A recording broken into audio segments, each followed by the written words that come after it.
If you saw my last video on this featherweight case, you saw when I replaced the latches on this. Well, the hardware that came with these latches was these wood screws, and I wanted something a little bit more elegant, so I went online and I ordered some 440 size blind nuts and some machine screws, both in flathead machine screws, both in 5/8 and in 3/4 of an inch long. And I'm going to show you how I'm going to go about changing these wood screws out without completely removing the case latch. Now I've got a little ball peen hammer sitting inside. I'm going to take one screw out, one wood screw out at a time. I've got a drill with a 7/64 bit, and I'm just going to very slowly and carefully go all the way through, clear that. Now it's going to leave a little bit of a mess inside with the fabric that's inside the case. So you can use a razor blade to slice that messy stuff off and just clean the hole out a little bit, which you can pretty much figure how to do that. Now what I'm going to do, I'm going to use one of the 3/4 inch long machine screws, and I'm going to run that all the way through, and you'll see here the machine screw is sitting through the inside of the case. Now that's obviously going to be too long, but I'm using this 3/4 inch screw to get my blind nut started and keep everything aligned. So I'm going to go ahead and start screwing the blind nut on. Whoops. There we go.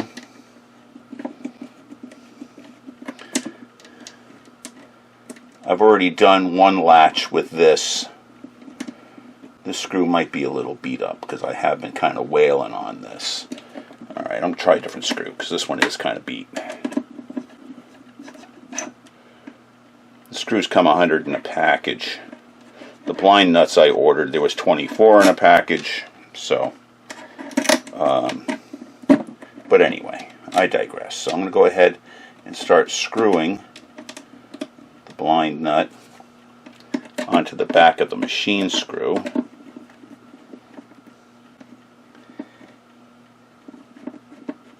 And yes, it is hot in here.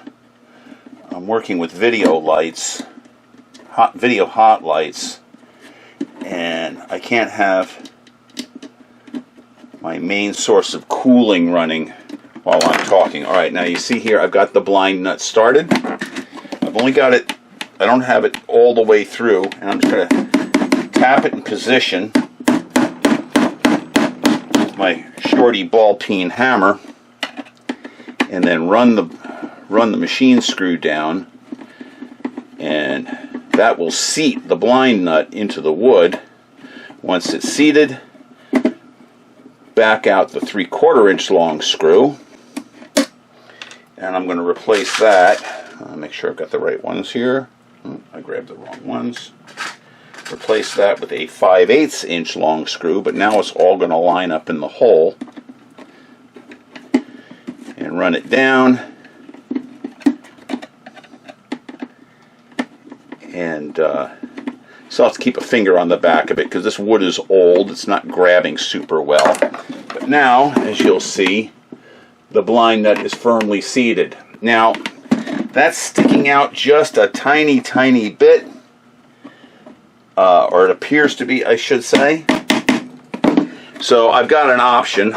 I also have some 1/2 inch long ones, or I can just take a Dremel tool with a stone and file that down. I'm going to take the Dremel tool with stone option and file those down. You could also do it with a regular hand file, just go in there and file it flush. But I'm going to do that, and then I'm going to take some black felt and just cut a rectangle of black felt and use some fabric adhesive and just glue that in over the back of where all these blind nuts are inside once everything is flush, so there's no chance of it of it scratching the machine.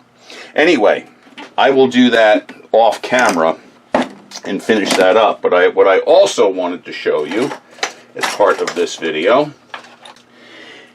this case handle is a mess. Let me move the camera. This handle is in really bad shape, and I honestly don't trust it. As you can see, it's just coming apart. This is the replacement handle I'm going to use. I believe I mentioned the company Ohio Travel Parts the last video. They've actually been taken over by Weaver Leather, which is where this one came from. So this is actually coming apart quite nicely all by its lonesome.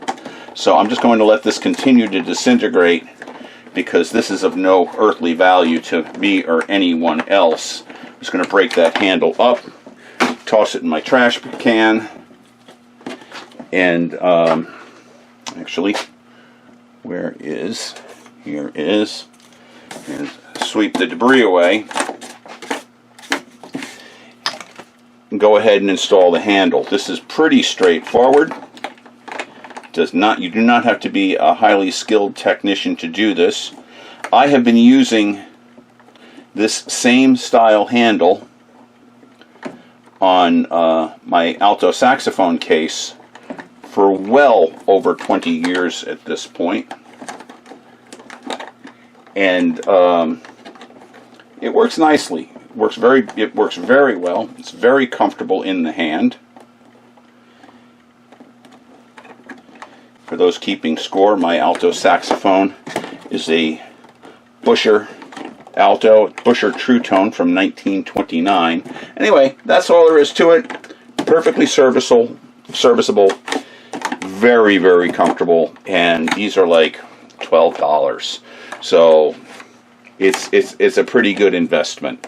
Now, if you have a different style case, Weaver Leather has a whole bunch of different handles on their website. You can find one that suits the method of attachment. And of course, this is all assuming that your D-rings and attachments are still intact. They have ones where if the rings are going mounted this way, that are actually side loaders. They've got those as well. But these they're called emergency handles, and yeah, they work great. So you can imagine how much more comfortable that is, not only in the hand, but of peace of mind, than the piece of junk that I just took off this case. Let me get the rest of this put together, and I'll be right back. So there it is. It's all new hardware. The screws sit they're more flush or below. The blind nuts are installed. I have to go out and get some black felt to glue inside there yet. New handles on, so I'm going to call this case almost done. Once I glue the black felt inside, it will be officially done. But if you're going to do this, I'll put a link down below to the hardware that you would need. Like I said, those are the 440 size blind nuts. I buy the ones that are from Dubro. If you have a hobby store in your neck of the woods that sells parts for model airplanes, I'm not talking about plastic display models, I'm talking about like radio controlled planes, control line, free flight, whatever. 440 size is very commonly used on those models. Half A planes, which are the size for like the Cox .049 engines, they generally mount with a 440, but you will want a screw with that style head. These I bought from Amazon. They come from another company that sells through Amazon. I will have links to both the 5/8. Well, actually, it's one size, and then you pick the lengths you want. You'll want 5/8 and 3/4. You might want to get some 1/2 inch too. You might work on something else in the future, not just these kind of cases. But anyway, I'll put all that information in the description thing down below. And there's a handle, and I'll put the link to the handle from Weaver Leather, the emergency handle, which, like I said, the one on my saxophone case has been there for about 25 years. And my phone is ringing, so I'll catch you guys on the next video. Hello?